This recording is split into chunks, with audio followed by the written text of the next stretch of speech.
நற்செய்தி வாசகம். மார்க் எழுதிய நற்செய்தி 7ஆம் அதிகாரம். ஆண்டவரின் உயிருள்ள வார்த்தைகள் 31 முடிய.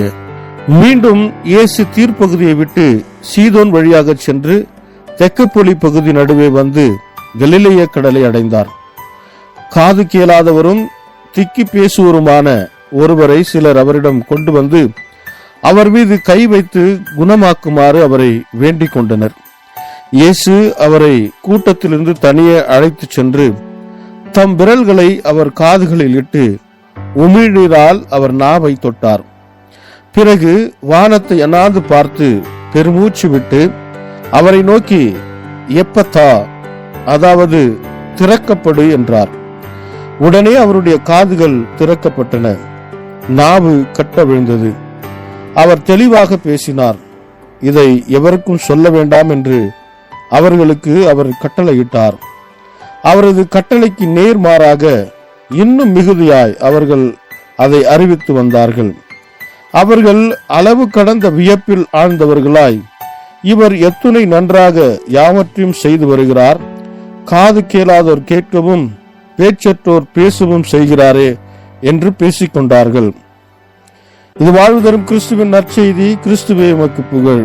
ಮಾರ್ಕ ಅಧ್ಯಾಯ 7 ವಚನ 31-37 ನಂತರ ಯೇಸು ಟೈರ್ ಪಟ್ಟಣದ ಆ ಪ್ರದೇಶವನ್ನು ಬಿಟ್ಟು ಸೀದೋನ್ ಪಟ್ಟಣದ ಮಾರ್ಗವಾಗಿ ದೆಕ್ಕಪೋಲಿ ಪ್ರದೇಶವನ್ನು ಹಾದು ಗಲಿಲೆಯ ಸರೋವರಕ್ಕೆ ಹೋದನು.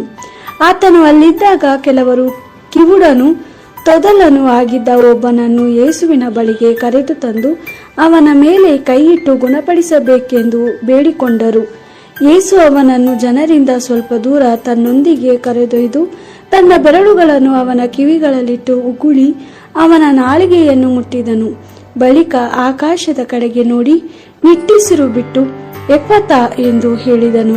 ಎಫತಾ ಎಂದರೆ ತೆರೆಯಲಿ. ಆಗ ಅವನ ಕಿವಿಗಳು ತೆರೆದವು, ನಾಲಿಗೆ ಸಡಿಲಗೊಂಡಿತು, ಅವನು ಸ್ಪಷ್ಟವಾಗಿ ಮಾತಾಡಿದನು. ಈ ಸಂಗತಿಯನ್ನು ತಿಳಿಸಕೂಡದೆಂದು ಯೇಸು ಜನರಿಗೆ ಆಜ್ಞಾಪಿಸಿದನು. ತನ್ನ ಬಗ್ಗೆ ಇತರ ಜನರಿಗೆ ತಿಳಿಸಕೂಡದಂತೆ ಯೇಸು ಯಾವಾಗಲೂ ಆಜ್ಞಾಪಿಸುತ್ತಿದ್ದನು. ಆದರೂ ಜನರು ಆತನ ಬಗ್ಗೆ ಇನ್ನೂ ಹೆಚ್ಚಾಗಿ ಹಬ್ಬಿಸಿದರು. ಜನರು ನಿಜವಾಗಿಯೂ ಆಶ್ಚರ್ಯಗೊಂಡು, ಯೇಸು ಎಲ್ಲವನ್ನು ಒಳ್ಳೆಯ ರೀತಿಯಲ್ಲಿ ಮಾಡುತ್ತಾನೆ, ಆತನು ಕಿವುಡರಿಗೆ ಕಿವಿ ಕೇಳಿಸುವಂತೆ ಮಾಡುತ್ತಾನೆ, ಮೂಕರು ಮಾತಾಡುವಂತೆ ಮಾಡುತ್ತಾನೆ ಎಂದು ಹೇಳಿದರು. ದೇವರ ವಾಕ್ಯವಿದು. ದೇವರಿಗೆ ಕೃತಜ್ಞತೆ ಸಲ್ಲಲಿ. Gospel according to Mark chapter 7 verse 31-37. Jesus then left the neighborhood of Tyre and went on through Sidon to Lake Galilee, going by way of the territory of the 10 towns.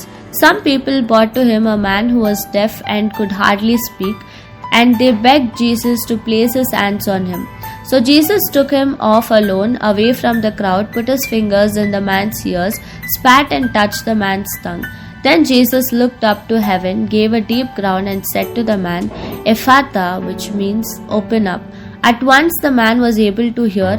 His speech impediment was removed and he began to talk without any trouble. Then Jesus ordered the people not to speak of it to anyone, but the more he ordered them not to, the more they told it. And all who heard were completely amazed how well he does everything. They exclaimed, He even causes the deaf to hear and the dumb to speak. The Gospel of the Lord. Praise to you, Lord Jesus Christ.